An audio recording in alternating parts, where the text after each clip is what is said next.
Hi, I'm Eileen. On Christmas night, I found my grandma shivering outside like she'd been thrown away. She grabbed my hand and whispered a name I'd never heard before, my real father's name. My sister called her dead weight. My family tried to erase a man from my life, and every holiday I thought was love was built on a lie.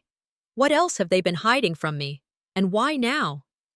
This hits the shock, family betrayal, and leaves the big question mark to pull viewers in.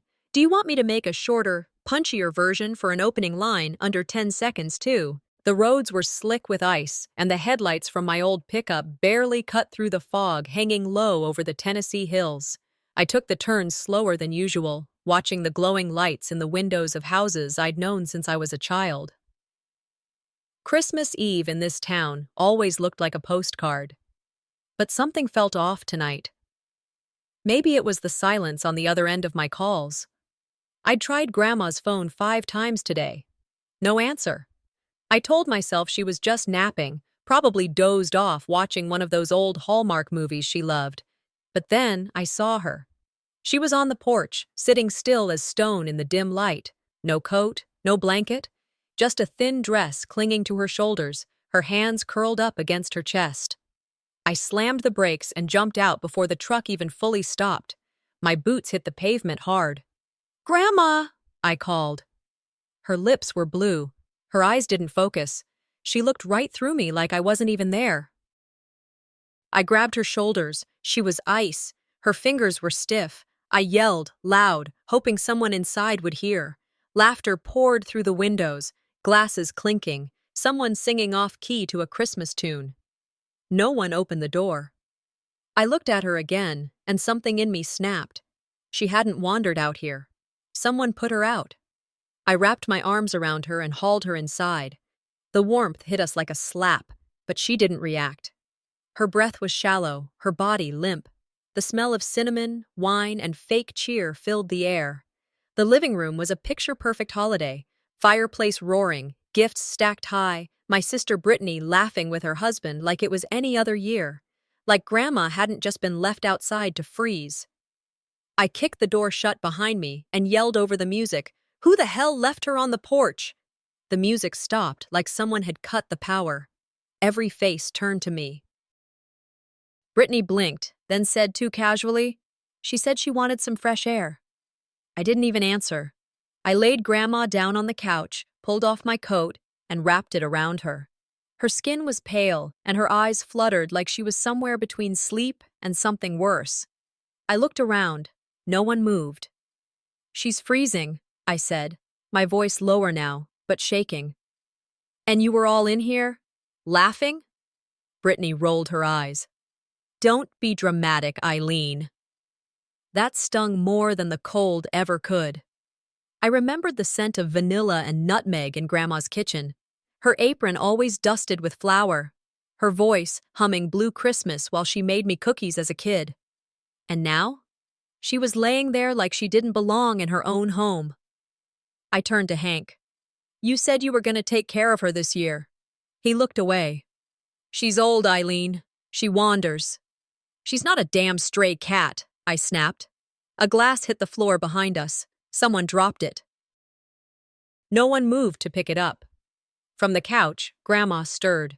Her fingers, still cold, reached out and found mine. She looked at me, barely able to speak. "Don't let them lie anymore," she whispered. Those words knocked the air out of me. I pulled her into the quiet den off the main hallway. Away from their stares. I found a blanket, draped it over her, made some tea she couldn't quite hold. She clutched something in her lap, an old photo, crumpled at the corners. I leaned in. It was me. A baby in a knitted cap, Grandma holding me with that same proud smile I'd seen on 100 mantles.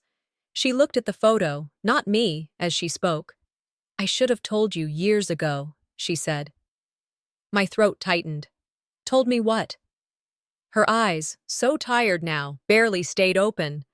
"He's not your father, not the man you think he is." I froze. She didn't say more, just closed her eyes, breathing soft and uneven. The photo shook in my hand. My entire body felt like it had dropped through the floor. The man I'd argued with, fought for approval from, hated and loved, he wasn't my dad? What did that mean? Who did that make me? I stepped back into the living room. The music had started again. Laughter bubbled up from the kitchen. I looked down at the photo still in my hand. It felt heavier now, like it was all I had that was real. Brittany caught my eye from across the room. So did Hank. Did they know? Had they known all along? And if they did, what else were they keeping from me? I sat on the edge of Grandma's old bed, the mattress still dipped in the same spot it always had. The photo rested in my lap. Not the one she clutched earlier, but a different one I found tucked beneath her nightstand drawer. A man I didn't recognize holding me as a baby. His hands cradled me like I was the most fragile thing in the world. There was something in his eyes, something warm. The date scribbled on the back, June 1991. A full year before I ever saw a birthday cake. I reached into the drawer again, this time slower. It felt wrong, like I was opening a part of her life I hadn't earned. My fingers found something sealed, a small envelope, yellowed but intact. My name written on the front. Her handwriting, shaky, but hers. I sat there frozen, thumb tracing the letters. Part of me wanted to put it back, pretend I never saw it, but the other part, the part still shaking from what she'd whispered earlier, knew I wouldn't sleep until I read it. Then came a knock. Sharp. Not gentle. I looked up to see Brittany standing in the doorway, arms folded across her chest, her lips pressed into a line like she'd practiced the look in the mirror. "You shouldn't be in here," she said flatly. I didn't move. "Why? Scared I'll find something?" She glanced at the envelope in my hand. "That letter isn't for you." She was confused. "You know how she's been lately." "She wrote my name, Brittany." "She writes things all the time that don't make sense." Her voice sharpened. "You think digging up old dirt is gonna fix anything? You think reading some half-baked letter will make this family less messed up?" I stood, holding her stare. "You don't get to decide what I know." Brittany sighed, but there was a tremble in it. "Don't start stirring the pot again, Eileen. We're barely hanging on as it is." "You mean pretending?" She stepped closer. "What's done is done. Let it be." I stepped back, letter clutched tighter. "Secrets are like mold, Britt. They spread."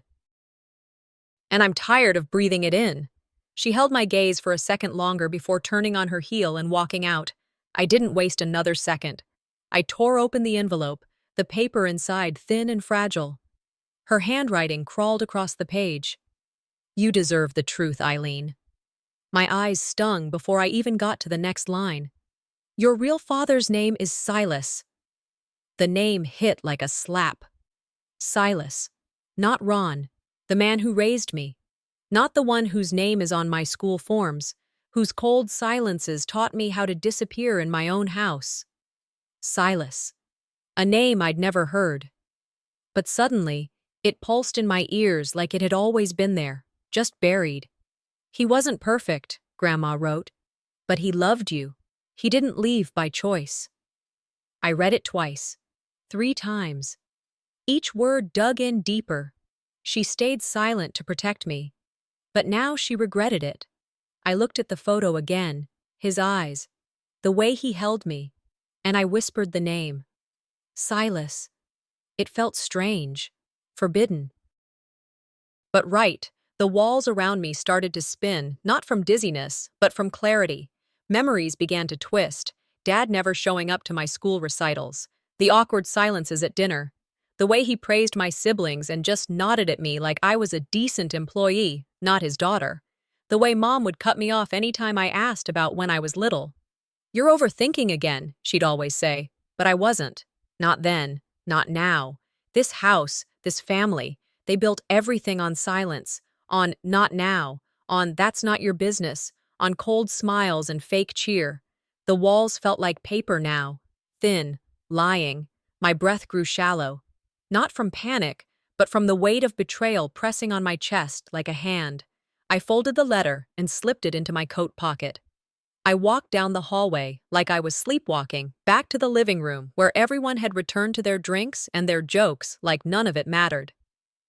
Grandma rested where I left her. Eyes closed but breathing steady, I stood by the fireplace, watching them. Hank raised his glass like he was in some damn commercial. "To family," he said, smiling. My hand in my pocket gripped the letter tighter. That word, family, didn't taste the same anymore. I walked over to Grandma, leaned in close. "Silas," I whispered, "is that why they hate me?" She didn't open her eyes, but I swear, I heard her breathing hitch, and it told me everything. I woke up on the couch I hadn't left all night, the same thin blanket wrapped around me like paper. My coat lay under my head, and the letter, still folded, pressed into my ribs. The house smelled of old coffee and something burnt. I could hear dishes clinking in the kitchen, the rhythm of someone pretending everything was normal. When I stood, my legs were stiff. The hallway felt longer than it had the night before. Brittany sat at the table with our uncle, stirring her mug, though she never took a sip. They didn't look at me. Small talk floated between them. Weather, leftovers, nothing real. Grandma's bedroom door was shut. No one had knocked. No one had gone in. I slowed as I passed the kitchen, trying to read their faces for a crack. Nothing. Only smiles that didn't reach their eyes. It hit me then. This house's silence wasn't peace. It was a leash. My phone buzzed. Unknown number, Atlanta area code. I almost ignored it, but something in me said, "Answer." "Hello?" My voice sounded rough. A man spoke, quiet but steady. "Is this Eileen?" "Yes. Who is this?" "My name's Micah. I knew your father." The words made me sit down hard on the arm of the couch. "My father?" "Silas," he said. "He was a good man." I pressed my thumb against the phone. "How did you get my number?" "I was told you might reach out, but you haven't. So I'm reaching out first." I closed my eyes. "You were his friend?" "Yes. They never let him see you." My throat went dry. This stranger knew pieces of me my own family kept hidden. Did he ever try to come back? My voice cracked. He hesitated. Too long. "It wasn't his choice to stay away," he finally said. "That's all I can tell you for now." A memory broke through before I could speak. It was my 5th birthday. Balloons tied to the fence, Mom cutting cake, my siblings running around the yard. And at the edge of the trees, a man standing just far enough to be a shadow. Watching. He never came in. And I had told myself it was a dream, or some neighbor, but now, with Micah's voice still in my ear, it felt real, too sharp to be anything but true. Could that have been Silas? I whispered his name under my breath, but Micah had already hung up. I stumbled into the bathroom, turned the sink on full just to drown the sound of my own breathing. The mirror fogged from the heat. The letter, the photo, Micah's call, they lined up like puzzle pieces I hadn't wanted to see. Why didn't anyone tell me? How long had they kept him from me? I dug in my purse and unfolded the letter again. My hands shook, eyes scanning for anything I'd missed. "If you're reading this," Grandma had written, "it means they never told you." Rage bubbled up, but it wasn't the kind you throw. It was the kind that settles like a stone, heavy and cold. Grief for a relationship stolen before it began. I wiped my face, straightened my coat, and walked back down the hallway. Brittany and Hank were still at the table. I stopped in the doorway. "I remember him," I said clearly. "He came once." Brittany's spoon clinked against her mug. Hank's fork dropped to the plate. "You were 5, Brittany said too quickly. "That wasn't real." I shook my head. "No. You made sure he stayed a stranger." Their faces froze, like I'd said something obscene. I didn't wait for their denials. I grabbed my keys from the counter and headed for the front door. I didn't know where Micah lived. I didn't know what I'd find. But I knew the first place I'd search, Silas's last known address. I opened the door. The cold morning air hit me like a slap, but it felt cleaner than anything inside that house. The morning after the SUV and the voice on the phone, I barely touched my coffee. My eyes scanned every car that drove past the house. Every time I heard tires roll over the street outside, I looked up. The black SUV never showed again. But the absence didn't calm me. It felt worse. like something had slipped out of sight, waiting. I tried calling the number back. Disconnected. Of course it was. I played that voice again in my mind. Low, calm, not exactly threatening, but not new either. There was a familiarity in the cadence, like something I'd overheard once in a hallway or behind a closed door. I called Micah. He picked up with a cough, then silence. "You okay?" I asked. "Fine," he said too quickly. But when I told him about the SUV, his tone shifted. "They're watching you now," he said flat. No hesitation, just certainty, like he already knew what I was only beginning to understand. I shut the blinds, then opened them again. No point pretending I could hide. I moved through the house, gathering everything. Every letter, the Christmas card, the photocopies. I backed up everything on 2 flash drives. One went into a mason jar under the sink. The other taped to the inside of my coat. I didn't trust the cloud anymore. I called Jenny, an old college friend who now wrote investigative pieces for a local outlet. We met at a coffee shop off campus, far from familiar faces. I showed her one of the letters. "Is this what you're planning to go public with?" she asked. "Eventually." She leaned in. "Then you need to be smart about this. If it's true, it's going to get ugly. People protect legacies harder than they protect lives." I nodded, slid the letter back into the folder. I wasn't ready to publish. Not yet, but I was getting there. That night, I drafted a message to Grandma. "You lied to protect yourselves, not me." No reply. But Brittany texted within an hour. "We need to talk. Now." I didn't expect her to show up at my door. But she did, coat half-zipped, face flushed like she'd sprinted from the car. "What the hell are you doing, Eileen?" she snapped the moment I opened the door. "You're digging up things that should have stayed buried." I didn't invite her in. I stood in the doorway. "Was it your voice?" I asked. "On the call last night?" She hesitated. Not denial, not confirmation, just silence. I stepped aside. She walked past me like it was still her house. "You're chasing ghosts," she said, turning in the hallway. "You don't know what this'll do to people." "To people?" I snapped. "Or to you?" I walked to the table, opened the tin box, pulled out the letter. This was meant for me. He tried. She glanced at it, but didn't reach. "You want to feel important. That's all this is." I opened the voice memo app on my phone, pressed stop.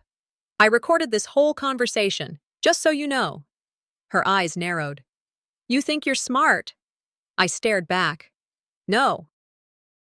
"I think I'm done being lied to." We sat down. For once, she didn't speak first. I let the silence stretch long enough to hurt. Then I said, "You tell Grandma. Either the family comes clean, or I will." She scoffed. "You don't get it. You'll ruin everything. Our name, the business. She's old. This could kill her." I didn't flinch. "Then maybe you should have let him live in peace while he was still breathing." Her eyes narrowed, jaw tight. "This isn't justice. It's revenge." I stood.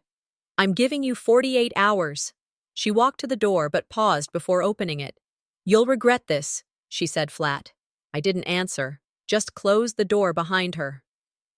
It was close to midnight when I sat back down at my desk. My laptop screen blinked, then went black. I pressed the power button. Nothing. A message flashed. "No bootable drive found." I pulled open the desk drawer. The flash drive was gone. I stood. Walked the house. Every door locked. No broken glass. Nothing moved. I grabbed my phone, opened the security camera app, offline, error code, and then a message, no name, no number, just, "That was strike one." I stared at it, letting the words burn into my brain. They weren't just covering up a secret. They were defending a legacy built on someone else's silence. I woke before dawn, unsettled by dreams of that distorted voice and the vanished drive. The house was quiet, but something felt off. I went to check my office. The drawer I'd left closed was slightly ajar. Papers I'd organized the night before lay scattered. My heart tightened. My phone lit up with repeated login attempts from unknown IPs. Someone had invaded my digital life. I didn't panic. Instead, I closed down the laptop, pulled the power cord, and shut the window. I grabbed my burner phone, cheapest one I could find, and loaded it with only the essentials. I made one call to Jenny, the journalist friend. She answered, cautious. Jenny? Her voice made me realize how exposed I was. She warned, if they've touched your files, you're on their radar now. She urged me to preserve evidence. With that, I began cataloging every incident, broken locks, strange calls, missing flash drive, all documented. Later, I met with my law school friend Mark at a downtown coffee shop. The place smelled of espresso and damp coats. Mark listened quietly as I described the SUV, the threats, the wiped laptop. He frowned at the mention of missing digital backups. You need a police report, but this may be beyond ordinary harassment. Someone's playing with fire. He offered to draft a cease and desist, warn the family legally, and help build a public narrative that didn't look like vendetta. We debated how much to reveal, when to push. He said, "Truth is your armor, but timing is your weapon."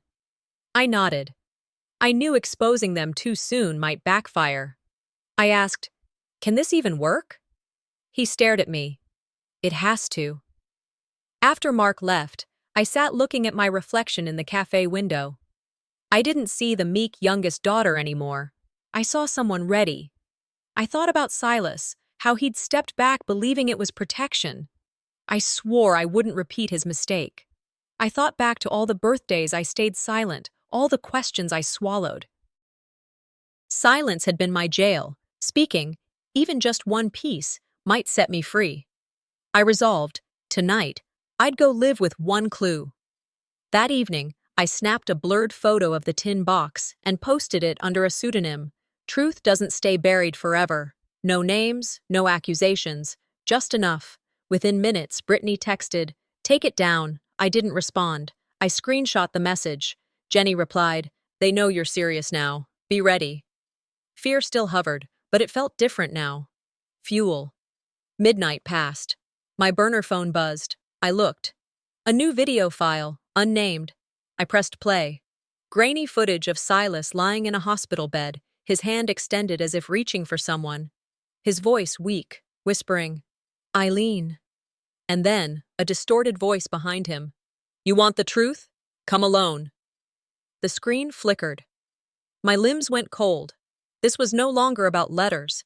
Someone had been keeping receipts. They were calling me out. I paced the living room, heart slamming against my ribs, replaying the distorted video in my mind. Every flicker, every gasp, every whisper saying my name. Brittany's calls lit my phone, begging, warning, threatening. "Stop before it's too late," she said. I didn't answer. I'd already decided that too late was when truth died under their lies. I gathered the remaining evidence, Christmas cards, recordings, silver flash drives, clutching them like my only defenses. I went to Grandma's room, held her hand. "I'm going to make them face what they hid," I told her. Her fingers trembled, tears shimmered in her eyes. She squeezed back. That quiet support was all I needed. I sent out invitations. Holiday follow-up dinner, nothing dramatic in the wording, just enough. In my head, I drafted a speech. Gratitude first, then exposure. I asked Jenny to attend, record reactions. In the mirror, I rehearsed. Calm, steady voice, no venom.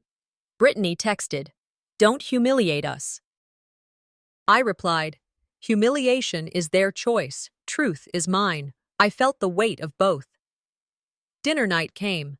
The long table stood polished, candles flickered in crystal holders, glasses filled with wine. Laughter tried to mask tension. I stood. The room quieted. Someone tried to deflect conversation. I cut in. "We aren't here for dinner. We're here for truth." I laid out documents from the tin box, witness letters, the unopened envelope, Corinne's note. Then I dropped the bomb. The deed to Grandma's house was in my name. All along, without my knowledge, she'd signed documents placing ownership on me. Silence slammed into the room. I saw shock bloom in their faces. Loretta's voice cracked. "That paper is fake! You're lying!" she cried. My voice stayed steady. "Ask the lawyer. Ask Corinne. Ask your own records." Brittany slammed her fork. "You embarrassed us." I set my jaw. "You betrayed me long before tonight. Grandma trembled, stood slowly, gasped. "Stop this!" The room froze. The lines shifted. I looked around at their faces, anger, fear, guilt. I turned. In the corner stood Harlan Weeks, camera rolling. Brittany gasped. Loretta's color drained. Harlan nodded at me once, silent affirmation. The confrontation wasn't just private anymore, but public. I lifted my voice. "This starts now. No more shadows." The air hadn't settled after my final words when Harlan stepped forward. No fanfare, no warning. He simply tapped the screen of his phone, and the video played on the television mounted behind the dining table. The sound was low, but unmistakable. Brittany's voice, reading aloud from a document, her hand signing it, her laughter afterward. "No one's gonna want this place anyway." All heads turned, eyes locked on the screen, then swung back to her. Loretta rushed forward, trying to block the view with her body. "That's private. This is manipulation," she barked. I didn't flinch. "That's your signature, Loretta. Not mine. Not Grandma's. Yours." Brittany's mouth opened, but nothing came out. I remembered her snide comment years ago, something about useless property rotting in the suburbs. At the time, it stung. Now it made sense. The holiday glow in the room turned cruel. Candles flickered against tight jaws and shifting glances. Harlan reached into his coat pocket and handed out folded sheets to everyone still seated. No drama, just facts. Property corrections. Forwarding forms rerouted from Grandma's mailbox. Envelopes stamped and returned. Corinne's handwriting, notarized and scanned. Even the neighbors had spoken up, unprompted, confirming Silas's car was parked in front of that house every Christmas. Brittany finally found her voice. "This is all misinterpreted. Misleading." My attorney friend, seated quietly at the end of the table, leaned toward me and whispered, "You gave them rope. Let them hang themselves." I didn't respond. I didn't need to. The silence after that felt earned. My heart beat steady. This wasn't panic. This was vindication wrapped in dread. Then the pushback came like clockwork. Loretta stood, her face red and knuckles white. "You destroyed a family gathering for power. That's all this is. A show." Brittany threw her napkin down. "You sold us out. To her. To them." You want sympathy? You just turned us into a sideshow." Someone muttered near the kitchen. "Does she even have proof?" I raised my voice, clear and strong. "Is every document on this table a lie? The signatures? The dates? The postmarks?" From the hallway, a low voice cut in. "Show them the deed." It was Grandma's neighbor, an old woman with more backbone than anyone gave her credit for. She stepped inside slowly, nodded once at me, and waited. Harlan tapped his phone again. This time, he projected a screen grab of a post made Christmas night. A comment on a video. No name attached, just a blank avatar and the timestamp. It read, "If she knew who her father was, she'd never come home." No one moved. The weight of it hit like a dropped brick. Brittany's lips parted, but she said nothing. Loretta looked to the ground.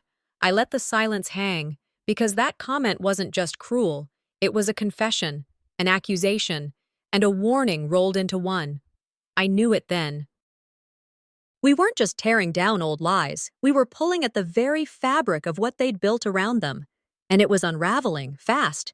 Just when I thought the tide had fully turned, my phone buzzed in my back pocket. I glanced down. A new email. No name, just a burner address I didn't recognize. Subject line, "Go back. You'll regret this." Attached, a scanned legal form.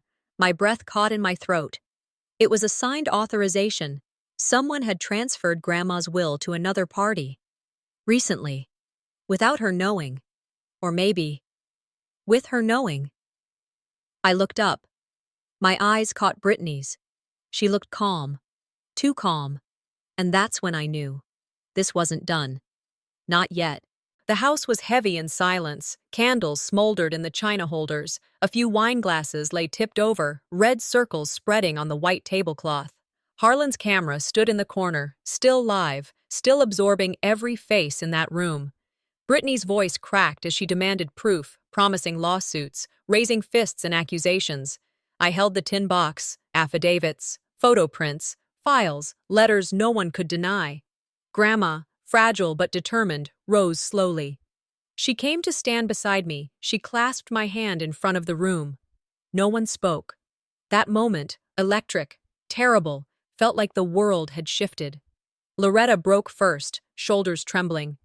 "I was trying to protect you, to protect our name," she said between sobs. She stumbled through confession after confession. She'd altered the deed, hidden letters, silenced witnesses, rerouted mail. Brittany cried next. I was scared of losing everything, as neighbors and friends of Grandma's came forward. Corinne, Minnie, the old neighbors, they confirmed Loretta's confessions, backed each document. Hank stayed silent, eyes darting between his mother and me. I looked at them all, quiet, then said, "Let this be the last lie we live by." Mark, my attorney, stepped in and laid out the corrections. The deed would be reassigned properly. Assets would be transferred. Documents formally restored. Harlan broadcast a short clip online, part of the dinner confrontation, with subtitles showing key admissions. Social media lit up. Local news outlets picked it up. People I once thought trusted turned away. Others reached out in quiet messages of support. I saw faces that looked away in shame. I braced for backlash, but I also felt something like relief, truth in motion. Grandma leaned into me, tears sliding down her cheeks. She whispered softly, "You were always my daughter, no matter what they said." I held her, silent. Brittany came forward, trembling. "I'm sorry," she said. I nodded gently. I wasn't doing this for her forgiveness, only for my own peace. We didn't pretend everything was healed, but we started again. Weeks later, I stood before Silas's gravesite. Cold air, headstones, quiet. I rested my hand on the smooth granite. "Thank you for trying," I whispered. I published my story, honest, unflinching, and shared it for those who felt invisible. I moved forward with Grandma, protecting her, rebuilding something true. The future was uncertain, but it was mine. The past no longer defined me, only what I chose to build from here.